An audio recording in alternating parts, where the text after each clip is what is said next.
Alhamdulillah alladzi arsala rasulahu bil huda wa dinil haqq yuzhirahu 'ala ad-dini kullihi wa kafa billahi shahida. Ashhadu an la ilaha illallah wahdahu la sharika lahu wa ashhadu anna Muhammadan abduhu wa rasuluh. Allahumma salli wa sallim ala sayyidina Muhammad wa ala alihi wa ashabihi wa tabi'in lahum bi ihsanin ila yaumiddin.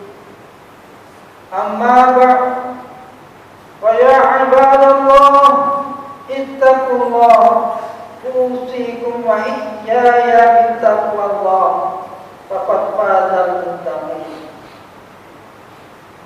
Jemaah yang dimuliakan, marilah kita tingkatkan ketakwaan ke hadrat Allah Subhanahu wa taala dengan melaksanakan segala perintah dan meninggalkan semua larangannya, serta mengikhlaskan setiap amal.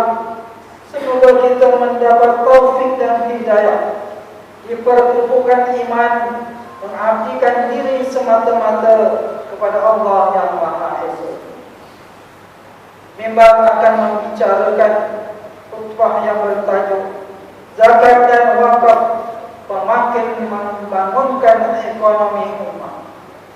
Menurut firman Allah Subhanahu wa taala ayat 77 surah Al-Qasas, A'udzu billahi minasyaitonir rajim. Wabtaghi fima ataka Allahu ad-daral akhirah wa la tansa nasibaka minad dunya wa ahsin kama ahsana Allahu ilaik wa la tabghil fasada fil ardh inna Allaha la yuhibbul mufsidin.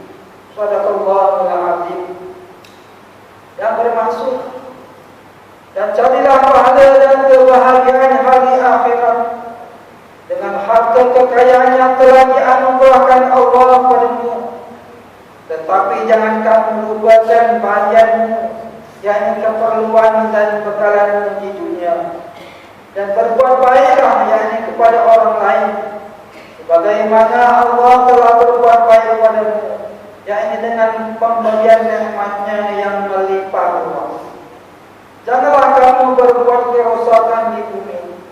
Sesungguhnya Allah tidak menyertai orang yang berbuat kerosakan.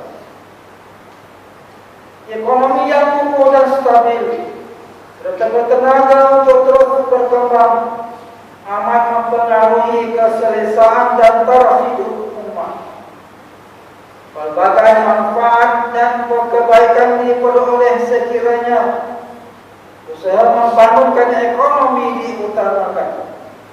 Melalui ekonomi yang berkembang maju, ummah berpeluang menerokai pelbagai bidang yang akan memberi pulangan kebaikan kepada setiap lapisan masyarakat. Selaras dengan maqasid syariah, Islam mengutamakan penjagaan harta untuk diurus bagi tujuan membangunkan ekonomi. Salah satu pendekatan pembangunan ekonomi Islam ialah prinsip tolong-menolong at-ta'awun. Syarak menuntut dilakukan amalan bantu-membantu dalam perkara kebajikan dan tidak membantu dalam perkara kejahatan.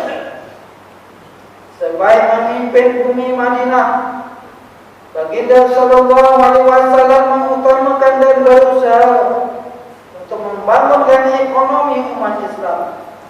Rasulullah sallallahu alaihi wasallam membina pasar wakaf di Madinah untuk membolehkan umat Islam berpeluang menjalankan perniagaan, di samping berjaya menyekat dan memecah belahkan penguasaan atau monopoli orang Yahudi. Kelebihan Rasulullah dan para sahabat berbanding peniaga Yahudi ialah mereka saling bantu-membantu dan mendukung perniagaan kaum muslimin. malah berniaga dengan jujur dan adil tanpa melakukan penipuan dan penindasan. Kepakaran ahli-ahli perniagaan dalam kalangan para sahabat seperti Sayyidina Utsman bin Affan dan Sayyidina Abu Rahman bin Auf dimanfaatkan kesannya ekonomi umat Islam meningkat maju. Ayat 77 surah Al-Qasas yang khatib baca yang dijadikan rujukan pada awal khutbah menunjukkan harta yang digunakan perlu dimanfaatkan sebaiknya agar mendapat keberkatan dan memperoleh kebahagiaan di akhirat. Ahli tafsir Al-Razi menjelaskan harta seharusnya digunakan pada jalan infak bagi memenuhi bahagian fakir miskin agar mereka mampu meneruskan kehidupan. Ummah wajar mengutamakan semangat dan amalan tolong-menolong untuk membangunkan ekonomi. Umat Islam sepatutnya menjadi ummah yang hebat ekonominya, berupaya mengurangi kebergantungan pada barangan yang dihasilkan oleh orang lain.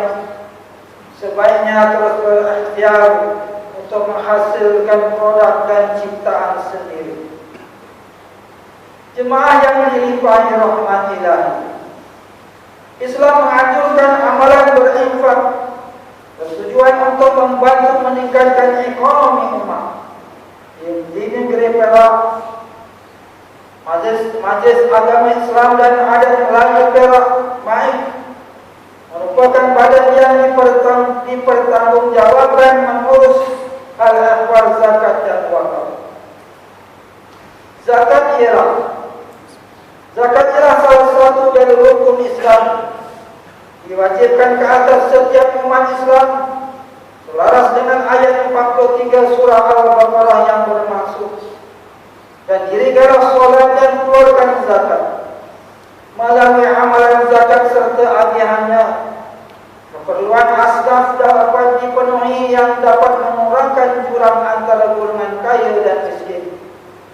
Amalan berzakat mencetuskan sifat prihatin, menghidupkan sisa insan ingin menolong golongan yang memerlukan. Bermula Januari sehingga September tahun 2023, 112 juta ringgit dana zakat di bawah syariat MAIP telah dialihkan kepada golongan asnaf melalui pelbagai skim bantuan zakat. MAIP turut mewujudkan program pembangunan ekonomi dan pembangunan insan di bawah skim latihan keusahawanan asnaf, bantuan modal perniagaan serta skim latihan kemahiran bagi membangunkan taraf kehidupan asnaf sekaligus meningkatkan tahap kemahiran mereka. Antara bimbingan yang dilaksanakan merangkumi kursus tanaman cendawan tiram, kaedah mengurut, asas perbidanan, pembuatan roti, ternakan ayam dan pelbagai lagi. Hakikatnya, didapati sebagian golongan asnaf memiliki bakat dan potensi dalam bidang perniagaan. Mereka diberikan peluang menerima bantuan dan kelengkapan berniaga di bawah skim modal perniagaan, membolehkan mereka meneroka dan menceburkan diri dalam bidang perniagaan. Pada masa yang sama, anak-anak asnaf ditawarkan berbagai program latihan yang dapat mengembang dan mempertingkatkan kemahiran mereka dalam berbagai bidang pekerjaan. Antara latihan kemahiran yang diberikan, pembiayaan ialah kursus-kursus seperti pendawaian elektrik, industri kenderaan dan dandan rambut, pembaikan kenderaan, memandu kenderaan, pembaikan penyaman udara, pemasangan sistem solar dan lain-lain lagi. merupakan salah satu syariat. Wakaf bermaksud menahan harta dari pemilikan individu dan diuruskan manfaatnya untuk pihak tertentu. Syariat wakaf terbukti berjaya membantu meningkatkan ekonomi umat Islam. Dana wakaf sama ada tunai atau harta diuruskan oleh Wakaf Al-Ridwan untuk memberikan pulangan yang dapat memberikan sumbangan kepada kemajuan ekonomi umat Islam. Maik selaku pemegang amanah tunggal bagi wakaf di negeri Perak melatih pelbagai pihak untuk menjalankan aktiviti penjanaan ekonomi seperti pertanian, penternakan dan perniagaan melalui kaedah sewaan dan pajakan tanah. Hasil yang diterima disalurkan semula kepada penerima manfaat. Bermula tahun 2017 sehingga kini sebanyak 16 juta ringgit telah diagihkan kepada 3.798 penerima manfaat, yaitu masjid, surau, tapak perkuburan Islam dan institusi pendidikan di negeri Perak. Hadirin rahimakumullah, Mimbar menyeru muslimin agar menyokong usaha menjayakan program wakaf tunai dengan berwakaf menerusi pelbagai kaedah yang disediakan, termasuk melalui sistem potongan gaji bulanan atau pembayaran secara dalam talian. Maklumat mengenai kaedah berwakaf boleh diperolehi melalui laman sesawang wakafperak.gov.my atau merujuk kepada pejabat Baitul Mal. Semoga melalui sumbangan wakaf dan kutipan zakat, pelbagai projek yang mempunyai nilai keupayaan pulangan ekonomi yang tinggi berjaya diperkasa untuk manfaat umat.